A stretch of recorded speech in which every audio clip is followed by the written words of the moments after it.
തമിഴ്നാട് മുഖ്യമന്ത്രി ജോസഫ് വിജയ് കരൂരിൽ നടത്തിയ പ്രസംഗത്തിൽ ആൾക്കൂട്ട ദുരന്തവുമായി ബന്ധപ്പെട്ട് മുൻ DMK സർക്കാരിനെയും പോലീസിനെയും വിമർശിച്ചിരുന്നു. വിജയ് നടത്തിയ വിമർശനത്തിന് മറുപടിയുമായി DMK നേതാവ് കനിമൊഴി രംഗത്തെത്തി. കരൂർ ദുരന്തത്തിൽ അന്വേഷണം നടക്കുകയാണെന്നും വിഷയത്തിൽ ഉത്തരവാദിത്തത്തോടെ സംസാരിക്കണമെന്നും ഓർമ്മപ്പെടുത്തിയാണ് DMK നേതാവ് കനിമൊഴി മുഖ്യമന്ത്രിക്ക് മറുപടി നൽകിയത്. സംഭവത്തിൽ പോലീസിനും DMKയ്ക്കുമെതിരെ കരൂരിൽ നടന്ന പൊതുസമ്മേളനത്തിൽ മുഖ്യമന്ത്രി വിമർശനം ഉന്നയിച്ചിരുന്നു. ദുരന്തം രാഷ്ട്രീയ ചതിയാണെന്നും ആൾക്കൂട്ടം നിയന്ത്രണാതീതമാണെന്ന് പോലീസ് മുന്നറിയിപ്പ് നൽകിയില്ലെന്നും വിജയ് പറഞ്ഞു. അതിന് മറുപടിയായാണ് കനിമൊഴിയുടെ പ്രതികരണം.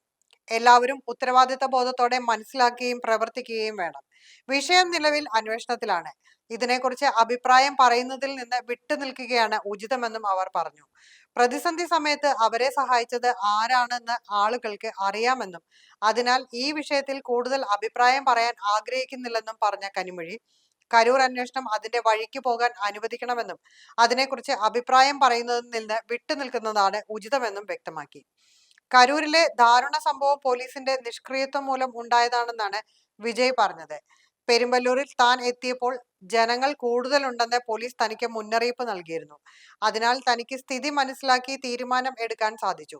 എന്നാൽ കരൂരിൽ തനിക്ക് അത്തരം നിർദ്ദേശങ്ങളൊന്നും ലഭിച്ചിരുന്നില്ല. കൂടാതെ ഹൈവേ മുതൽ തങ്ങളെ പോലീസ് ആനയിച്ചു കൊണ്ടുവരികയായിരുന്നുവെന്നും വിജയ് പറഞ്ഞു. അത്തരം ഒരു നാടകം അവിടെ നടക്കുന്നുണ്ടെന്ന് തനിക്ക് അറിയില്ലായിരുന്നെന്നും വിജയ് വിശദീകരിച്ചു. മുൻ മുഖ്യമന്ത്രി AK സ്റ്റാലിന് എതിരെയുള്ള ഒളിയമ്പായിരുന്നു വിജയുടെ ആ പരാമർശം. തിരഞ്ഞെടുപ്പ് പ്രചരണത്തിനിടെ കരൂരിലെ വേലുസ്വാമിപുരത്ത് TVK റാലിയിൽ തിക്കിലും തിരക്കിലും പെട്ട് 41 പേർക്കാണ് ജീവൻ നഷ്ടമായിരുന്നത്. വിജയ് പങ്കെടുത്ത തിരഞ്ഞെടുപ്പ് റാലിക്കിടെയാണ് ആളുകൾ തിക്കിലും തിരക്കിലും പെട്ടത്. 100-ലധികം പേർക്ക് പരിക്കേൽക്കുകയും ചെയ്തിരുന്നു.